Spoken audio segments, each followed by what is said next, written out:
పాకిస్తాన్ పక్కలో బల్లెంలా మారింది. చైనా దుందుడుకు చర్యలతో ఇబ్బంది పెట్టాలని చూస్తోంది. దేశం సాధిస్తున్న అభివృద్ధిని కంటగింపుగా చేసుకుని పొరుగు దేశాలు ఈర్ష్యతో రగులుతున్నాయి. కయ్యానికి కాలుదువ్వుతూ రెచ్చగొట్టేందుకు యత్నిస్తున్నాయి.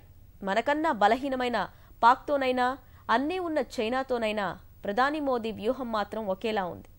పేదరికం, ఉగ్రవాదంపై పోరాటానికి కలిసి రావాలంటూ పిలుపునిస్తున్నారు.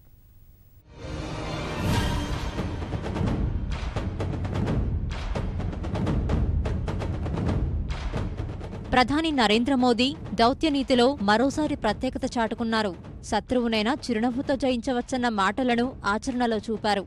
చైనాతో తీవ్ర సరిహద్దు ఉద్రిక్తతలు నెలకొన్న వేళ ఆ దేశ ప్రధాని జిన్పింగ్తో కరచాలనం చేసి అందరినీ ఆశ్చర్యంలో ముంచెత్తారు. డోక్లహాం సరిహద్దు వివాదం నేపథ్యంలో ఇరు దేశాల ప్రధానుల మధ్య ఎలాంటి ద్వైపాక్షిక భేటీ ఉండబోదన్న చైనా విదేశాంగాధికారులనే నివ్వెరపరిచారు. బ్రిక్స్ను సమర్థవంతంగా నడిపిస్తున్నారంటూ జిన్పింగ్పై ప్రశంసలు కురిపించారు. మోదీ చొరవకు జిన్పింగ్ సైతం ఫిదా అయ్యారు. భారతదేశం సాధిస్తున్న ప్రగతిని ప్రశంసించారు.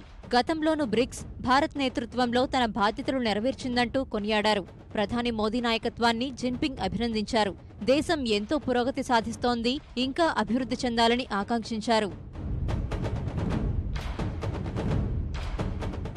చైనా సరిహద్దులో తీవ్ర ఉద్రిక్తతలు నెలకొనడం, ఆ దేశ పత్రికలు భారత్పై అక్కసు వెళ్లగక్కిన నేపథ్యంలో ఇరు దేశాల మధ్య యుద్ధ మేఘాలు అలుముకున్నాయి. ఎప్పుడు ఏం జరుగుతుందోనని ఆందోళనలు వ్యక్తమయ్యాయి.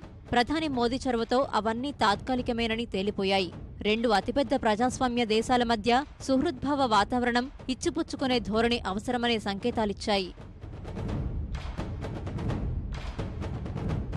ప్రధానిగా బాధ్యతలు చేపట్టిన తొలినాళ్లలోనూ చిరకాల ప్రత్యర్థి దాయాది దేశానికి ఆకస్మికంగా వెళ్లిన మోదీ పాకిస్తాన్ ప్రధాని నవాజ్ షరీఫ్కు జన్మదిన శుభాకాంక్షలు తెలిపి అందరినీ ఆశ్చర్యంలో ముంచెత్తారు. మోదీ దౌత్యనీతికి ప్రపంచవ్యాప్తంగా ప్రశంసలు వెల్లువెత్తాయి. ప్రస్తుతం బర్మింగ్హామ్లోనూ ప్రధాని చూపిన చొరవకు అభినందనలు వెల్లువెత్తుతున్నాయి.